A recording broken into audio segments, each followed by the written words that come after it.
Nabwesa demo yako. Ndiloe? Okay, just get in.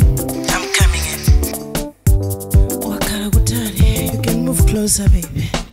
Wendy Sindirichoncho tamvera ni mango funa iwe ndine bizinicheza iwe Lulu nanga banji unanibweleka kali moto palibe tumamuna makanangazi anyu uzikamba that kind of thing asungwa na alelo maganiza mokweza sinimafuna up to that point ni mango funa kukutandiza monganzanga. But Lulu, you said I was so beautiful ndine wokongola mamuna wanji angatandize nkazi osafuna that kind of thing. Wendy, understand who I am.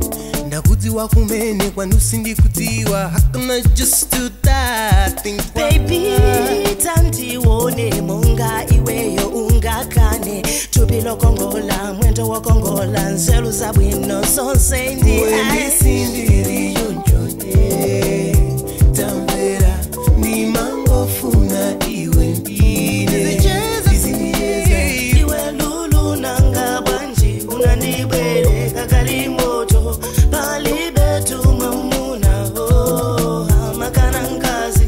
Wendy Sindirichoncho tamvera ni mango funa iwe ndine iwe Lulu nanga banji unanibweleka kali moto palibe tumamuna makanangazi.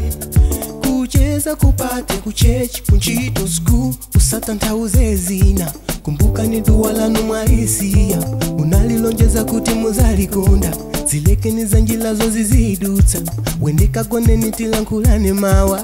I was misled, nala kwisidwa ni maganiza amuna Sindirichoncho ndati nala kwisidwa. I was misled, I thought that's what all men wanted from women, but baby boy you taught me a lesson. Not all men are like that, you know the word.